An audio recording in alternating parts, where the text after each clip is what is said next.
what's up, folks? Welcome back to another 3D Hangouts. My name is Noah Ruiz. I'm a designer here at Adafruit. Joining me every week is Pedro. What's going on, Red? I'm Pedro's Creative Tech here at Adafruit, and every week we come to bring 3D printed projects featuring electronics from Adafruit. That's right. This is a show where we combine 3D printing and DIY electronics to make inspirational projects for you folks. Hello, everybody. We're hanging out in the Discord chat room. Pedro, go ahead and shout people out while I set up the desktop. Thank you all for joining us this beautiful Wednesday morning. Here we have Wester hanging out in the Discord, Andy Calloway over on the Facebook chat decided to cooperate this time, so we're hanging out in there, as well as Twitch and on YouTube as well. Garcelia Alia, hello, good morning. Thank you everybody for joining us this morning. Yep, if you guys want to hang out, we are in the Discord chat room. You can get there by using the invite link, discord.gg/Adafruit. We're chilling right now. Hey, got Brent morning, hanging Brent. out, Charles in the chats. Welcome. Welcome. Let's go ahead and jump into our housekeeping. Okay, cool. If you are an employee or an employer looking for some new gigs, check out the jobs board, jobs.adafruit.com. It's free to do so. You can set up your resume, or if you're an employer, you can set up your offering. So there's still opportunities out there. Sweet. Okay. Morning to Milano from Mexico, Nigel, Mr. Certainly hanging out in the chats as well. Good morning to everybody. This Learn Guide just went up. It is how to place an essential COVID-19 related order at Adafruit. So right now, Adafruit is only shipping to folks that really need medical equipment, medical supplies. So this guide will walk you through how to actually place an order if you are a part of a team that really needs supplies. So definitely check out the Learn Guide. We also have tons of blogs. If you go to the Adafruit site, you can see it right on the homepage as well. This just got my attention here this morning. I think it was published this morning. Like what qualifies as an essential order, you can read through here. Things that contain electronics, tools, materials that could be used to manufacture PPE, that's personal protection items, equipment, or other medical supplies. So you can read through that. How to place your essential order, there's how to do it, there's screenshots, happy. And then how to place your essential order directly on Adafruit. Okay, there you go. Sweet. Let's see. So that is what up would now. take in place of the coupon code. That is what is the placeholder for that until this. Yeah. Excellent. All right. We do have some Learn Guides that we updated this week. The first one is we released our visor for making face shields. So we redesigned it so that the cover is completely filled in and that it uses a 3-hole punch template, so you can quickly create a shield if you have access to the clear PETG material. We're using transparency sheets just for test fitting, and they're different hospitals are going to have different sort of recommendations for the shields themselves. I've seen at least one place, one hospital, recommend a minimum of 0.4 millimeters. These transparency sheets are actually half of that, so they're like 0.2 millimeters, or like a sheet of paper. So maybe you could double up on it. Definitely check with your local hospital or organization to see what they recommend. Yeah. Let's see what else. I guess I wanted to point people to Aaron St. Blaine's awesome guide on sewing a mask as well. Yeah, team face mask. So if you are home and you have somebody that likes crafting, show them a tutorial on how to sew a face mask. There are some different materials that you could use. There's a nice little chart here that gives you the effectiveness of each type of material. So that's really helpful to see, so you can pick out the type of material that you have. Yeah. Doing our Fortunate part to here. have Brandy, Pedro's wife, actually start sewing some for the family. So here's one of the first ones for course, Mickey themed, Yeah, and it's using for the the double kiddo. layer design that Erin talks about in there. She did find a different pattern so that the top, I think, is already sewn in. It's not on this one, but there are lots of really good patterns out there, and it's doubled up, and definitely gonna have to start building these yourself for going out in public. So definitely check out that tutorial. It's super helpful, and yeah, it's gonna be something that's gonna be essential now for going out. Yeah, if you do. Although we would advise not to. Okay, so we got those learn guides. Let's see here. Okay, there has been a lot of activity going on in the 3D printing face shields community. Lots and lots of different designs for face shields. So we started a collection on Prusa Printer's website, and I did a blog post earlier in the week, or maybe it was last week, of just all the different designs that are out there right now. So huge shout out to the maker community for designing all sorts of different designs. There are folks that are actually seeing how do they fare, like getting them approved or recommended or tested by clinical facilities. So there is a website here that we will share in the links. You can see in the description of this video, and Pedro's also going to post it. So this is from the U.S. Department of Health and Human Services, the National Institute of Health, and they have reviewed at least 2 of these designs that are open in the community. This one here is a bit of a remix of the Prusa style one, but it has like a covering. And then here's another one from Budman Industries, who designed a little bit more simpler one that uses, I think, a different arrangement of holes. I'm not exactly sure which one, but you can click on these and see all the different kind of, I guess, features. So you can see this face shield was designed for quick and low cost. Here's some of the features. It has a fully covered top, the spacing of the wearer's face to accommodate large goggles, large strap holes to allow maximum flexibility, foam cushion for comfort. Okay, yeah.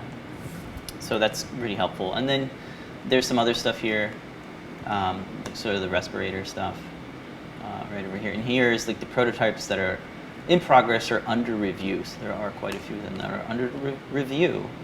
So if anyone else has some useful links or resources on helping these designs get reviewed, please let us know. You can post it up in the Discord chat room, or just ping Adafruit on whatever social channel. But I'm glad to see that these designs are going through a somewhat of a review process, so that we're not just kind of pick whatever design. There's some things to look out for. Yeah. And we also have this link here if you want to see all the different collections of face shields. Okay. Yeah. And then I think we showed this one. Yeah, so I published the files for our version, and you can get access to those by hitting up the Learn Guide. Okay. Let's see. I'm trying to collect all the links and things. So with that, if you are designing one, or you'd like to design one, there are some resources that you can use to what to consider when you're designing one. Huge shout out to Flowalistic, Augustine, on Twitter and beyond. He put together an article for Wikifactory on what are some considerations when you're designing and manufacturing a face shield. So definitely read through the article. I have it shared on the Adafruit blog, and also in the link of the description of this video in the YouTubes. I think Pedro can share it as well. But I have some bullet points here.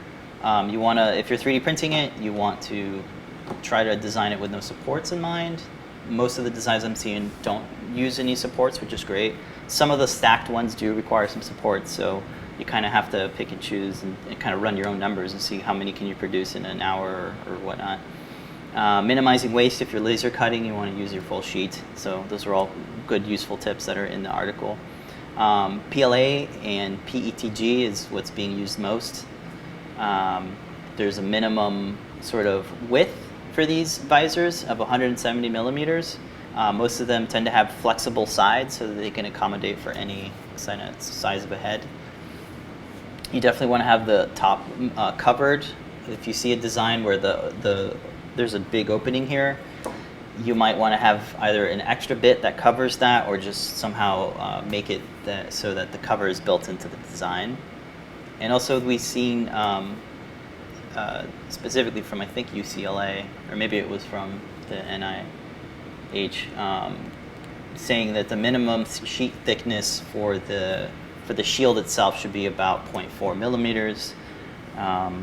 Yeah, I forget how many inches that is. And then you definitely want to consider sterilization and sanitary processes. And they kind of differ per hospital, so each place might have their own kind of things. Okay, so those are some useful bits.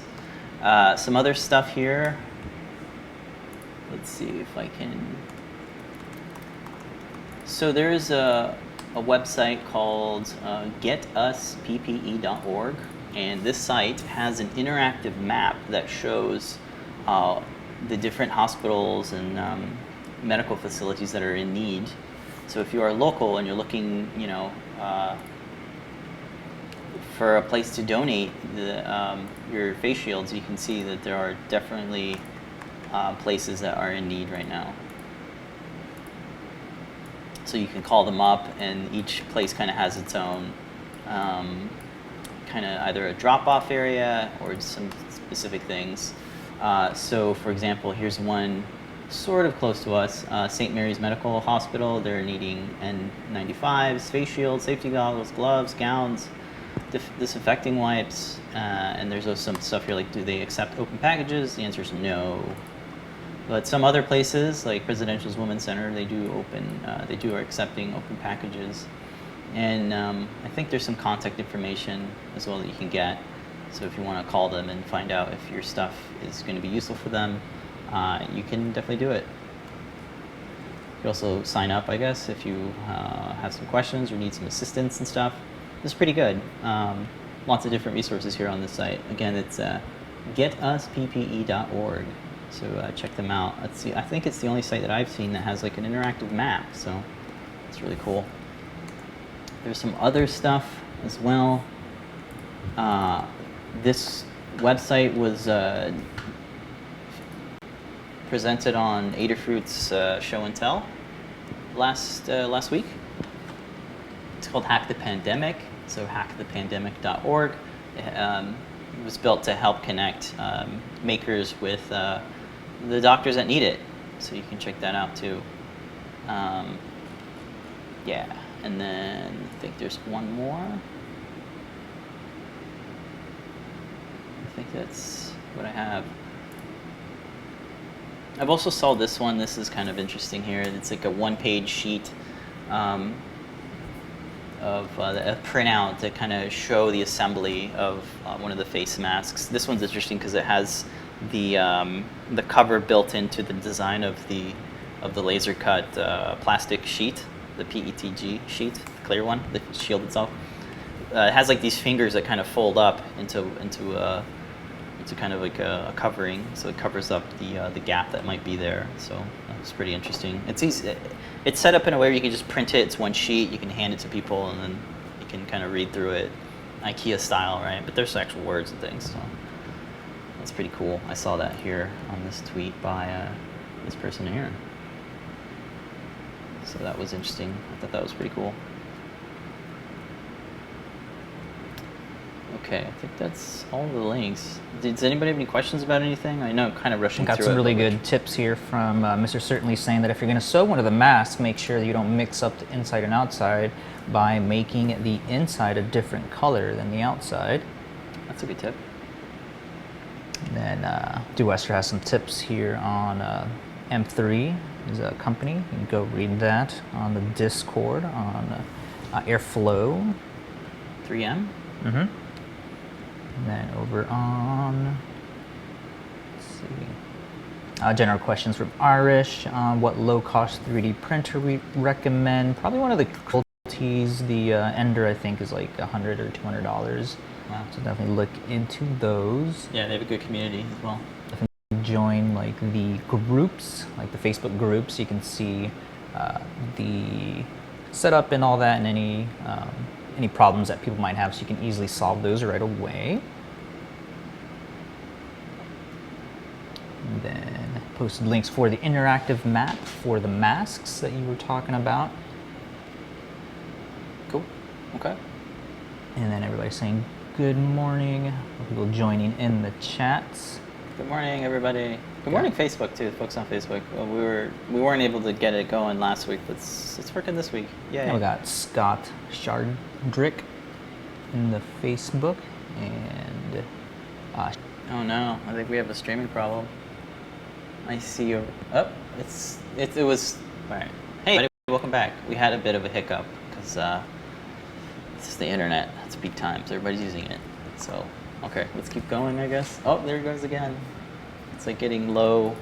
don't move on. I know. I'm trying. Let's go ahead and take a look at this week's. What are we prototyping? Got a really cool one from Brent. Do you want to do that one first? Okay, so this one is a temperature monitor that will connect to Adafruit I/O, so you can log your temperature. This is just a prototype of the case, so kind of a hard case, but a NinjaFlex armband so that you can put it under your armpit to get your core temperature.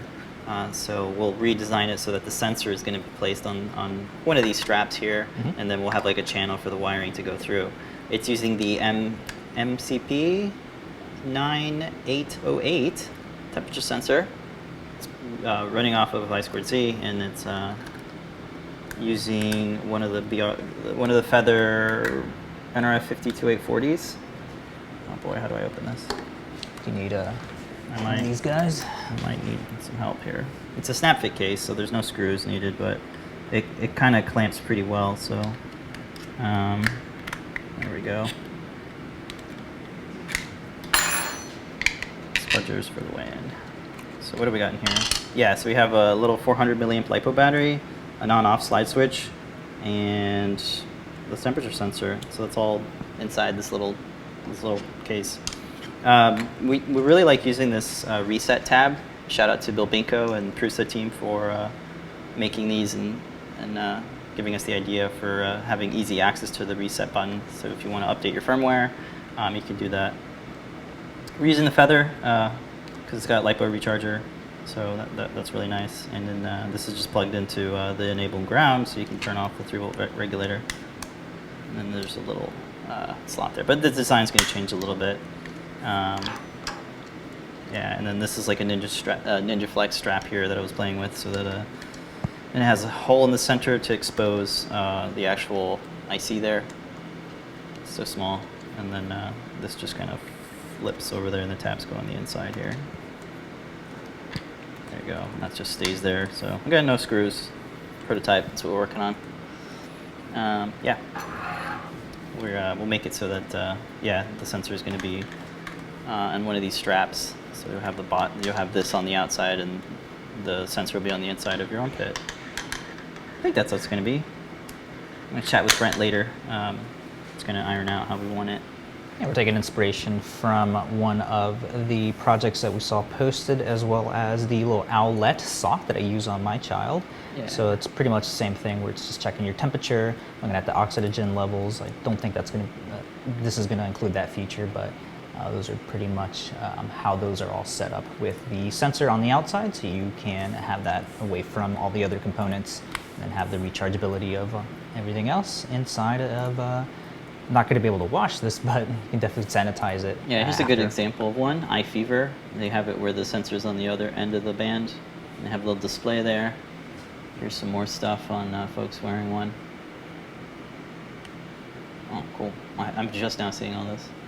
And then some requests for how we're going to take the photos. Cool. Thanks, Brent. I appreciate all the different resources and stuff. And if you jump into the Discord, you can see Brent posting some of the previews of what the dashboard will look like. Adafruit I/O in there. Yeah, this looks great. Check it out. So you can monitor and graph that out and see if you are having any temperature spikes. You can have like text messages sent out. Perfect for, I guess, like elderly, if you're monitoring your parents, especially in these times. Really good, handy tool to have. Yeah, I'm still working on getting mine set up. Maybe the battery is dead, but yeah, I'm setting mine up still. Yep. Okay, cool. Some other stuff that we were working on. I thought I'd put together this project. So this went up this week. It's a learned guide by Eduardo Blumi. And it's a thermal camera using the PyBadge in the MLX 9640. So this is a really neat way to kind of get some temperature data, no contact temperature. So let's go ahead and turn it on. Do you want your screen? There you go. Do you want yours or mine? Yours. There you go. Okay, cool. So yeah, this is really, really awesome. This is so fully featured. Yeah, let me play with the settings so you can kind of see it. So yeah, so we 3D printed a case to hold the PyBadge, and then you can see how this little bracket and combination of different standoffs holds everything together. It really, really quick. It prints in about an hour because it's just you know, a single faceplate in this mounting bracket. The rest are standoffs. So here's the actual camera module. This is the MLX 90640. They come in two different lenses types. This is the 110 wide angle lens, which I recommend because you can really see your hand or objects far away. Look at that coffee over there. So huge shout out to Eduardo. If you look at the interface, let me see if I can switch it to my camera and then see if I can get some better focus going on here. There's a ton of UI work that went into creating the menu system for this. It looks so good. I'll quickly run through it. So you get an idea of what the temperatures are. You have these like little targets that kind of crosshair that kind of pinpoints what is the temperature on that. And you can see the values there. They're kind of ranging around a little bit. They're kind of bouncing up and down a little bit, but they're kind of consistent 92 point whatever, right? Here's my coffee. See how hot that is. 90, 99. All right, so you can use the buttons here to kind of navigate the menu. As you can see here, B is for menu and A is to capture. You can actually capture an image.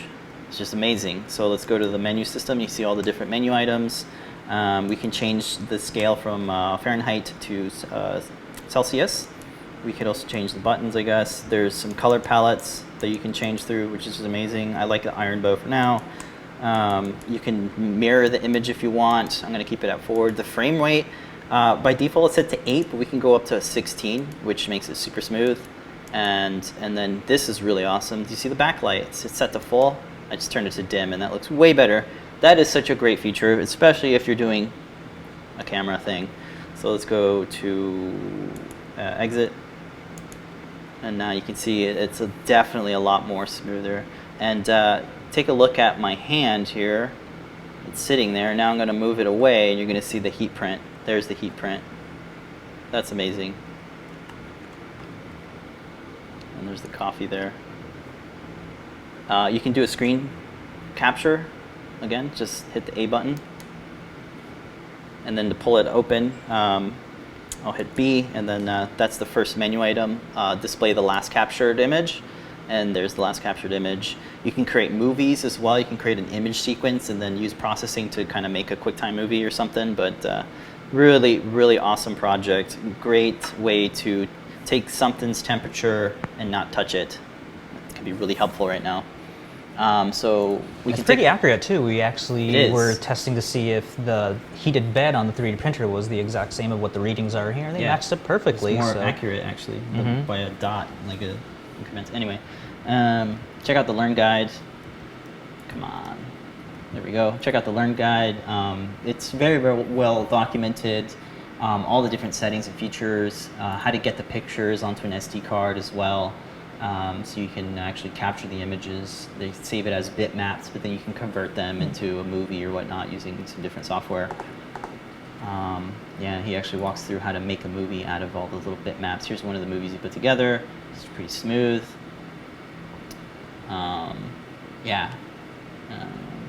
There's Adabot here.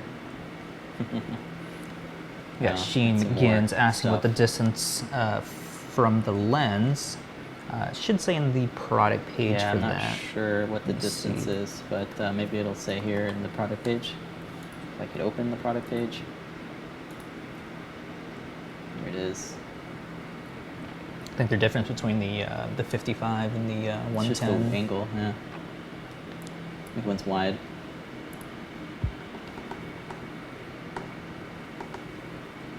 Sorry, I should have had that in the notes. Yeah, here's the temperature range, and here's the operating temperatures, and here's the field of view. So field. I'm not sure what the distance is. It's not. I'm sure it's in the data sheet. So if maybe. you want to check that out, it is product number 4469.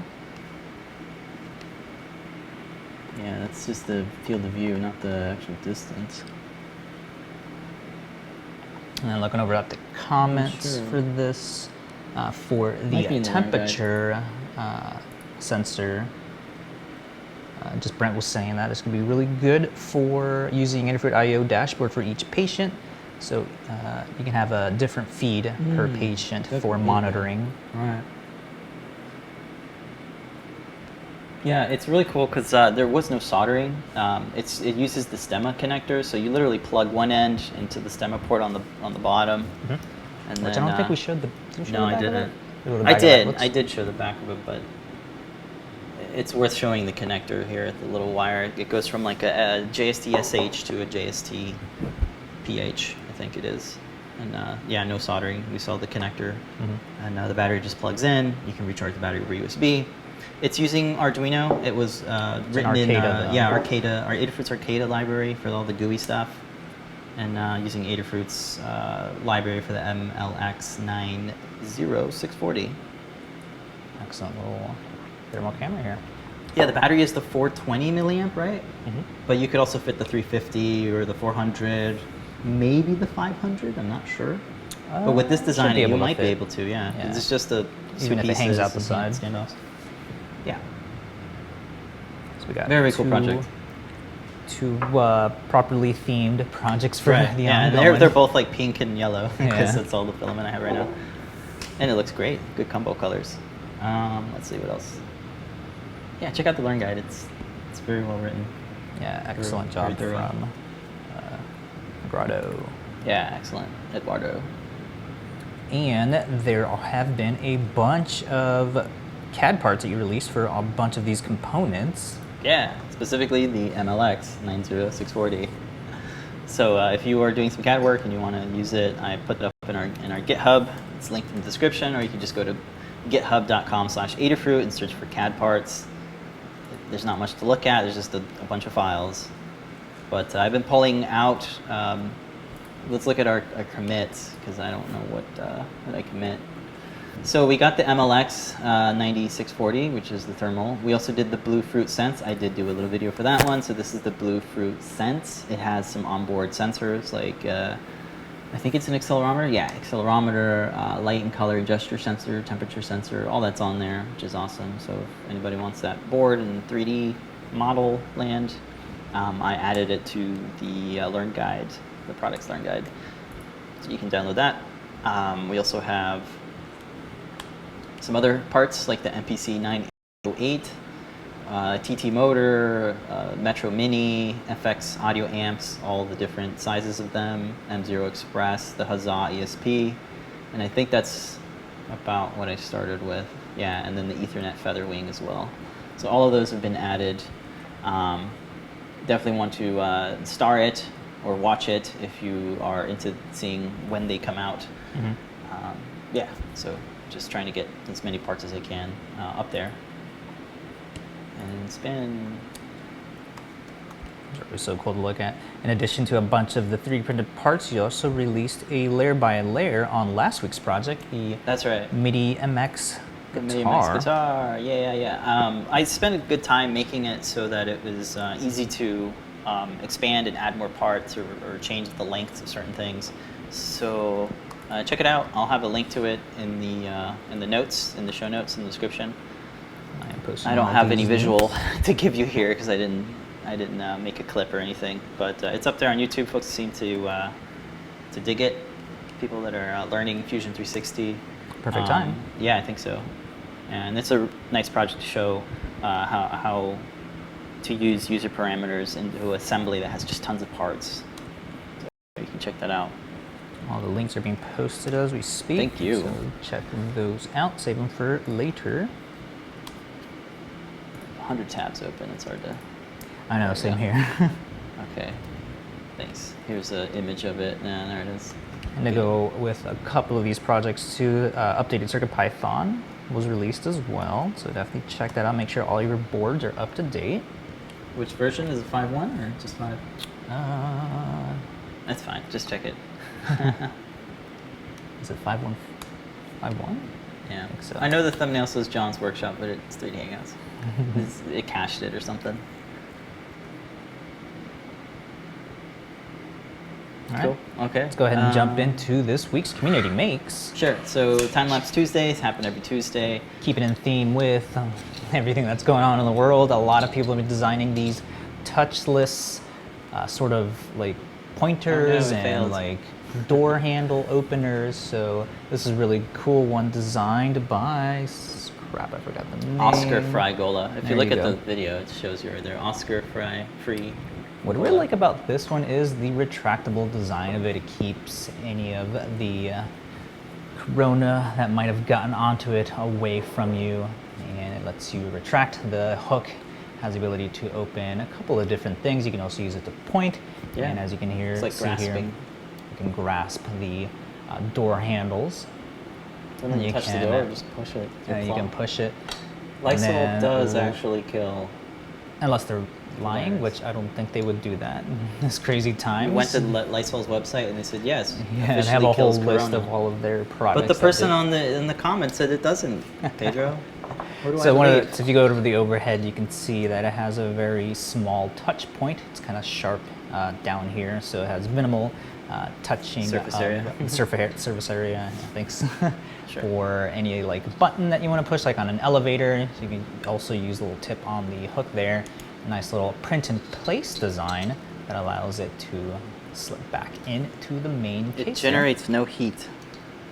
Apparently, it does not generate any heat. So very nice design. As you've seen there, I did have to use supports just for the little arc part here. Even with my Z-hop enabled, it still managed to have the nozzle strike in, push it off the bed. That's what was going on in the video, huh? When it failed. Yeah.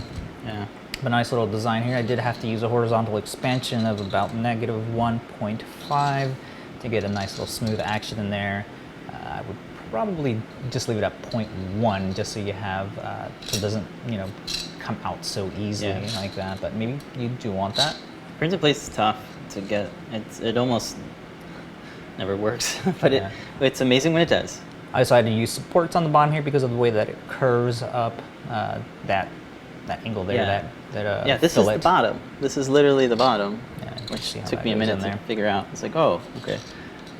But all in all, nice little design. I'll definitely use when I'm out and about, to open up doors and push things while I have my little sanitizer. I think it might be a little bit easier to just sanitize these little points instead of having to do your whole hand.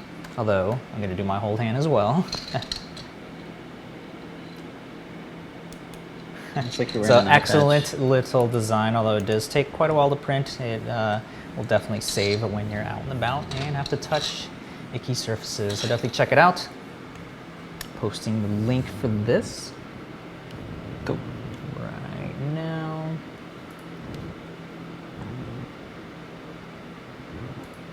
Yeah, I had a link. Here it is. And one of the recommended things that, or one of the recommended materials from one of the videos that we saw was that PLA, in terms of being able to be disinfected so many times. PLA is probably the way to go. Yeah. Oh, you're thinking of there's a video from CNC Kitchen, Stefan, who tested just soaking prints and testing their strengths, and then kind of plotting them and comparing them. So check that out. That'll be on the Adafruit blog too. I think we're going to share it. Or I think it's already posted. It's either already posted or scheduled for being posted tomorrow. And speaking of the blog, definitely tune in for the 3 Thursday blog series. There is a ton of COVID-19 related projects that you can print. Everything from like adapters to tubes to a lot of the temperatures that people are prototyping, as well as a lot of the touch little, what do we call these, like touchless like objects to help No interact. contact. Yeah, no contact. Practical use. So definitely check all those out. Well, I'm hooked. This is Andy Galloway. Yeah. Cool. Okay. I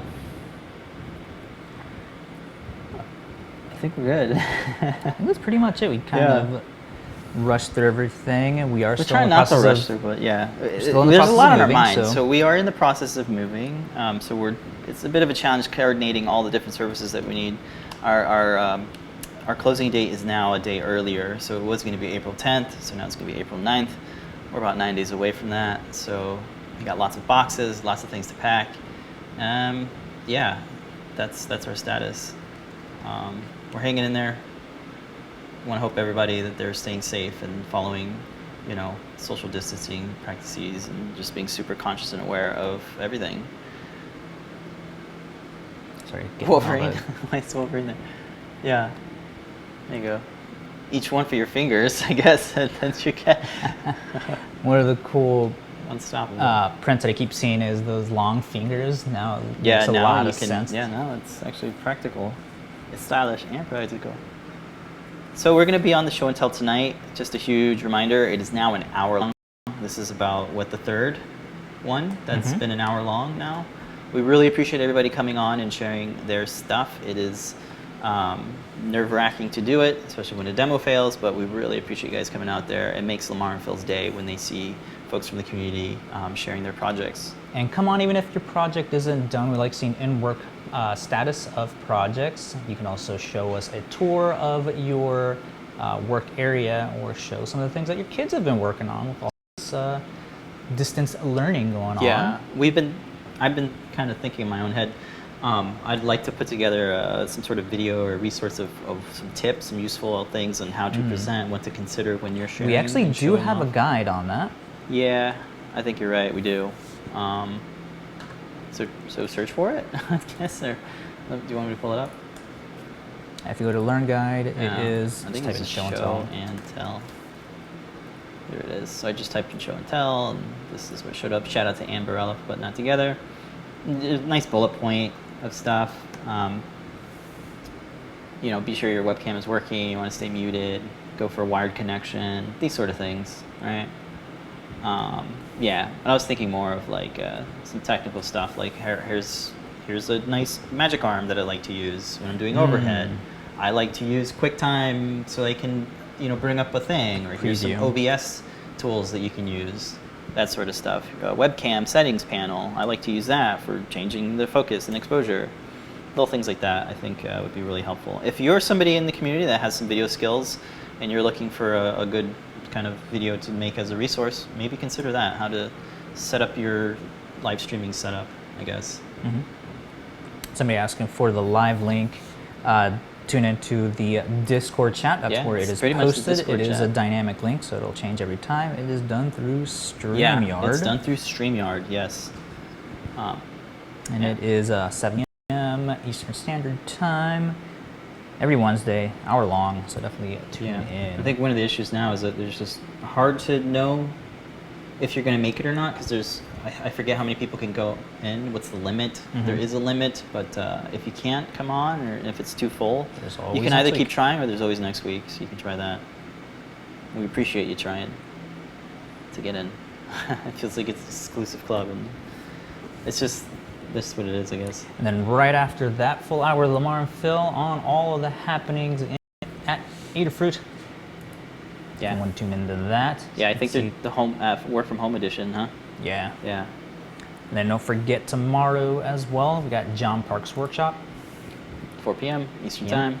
Always working on some really cool projects there. And this has been 3D Hangouts. Thank you all for joining us every single morning. We'll be here.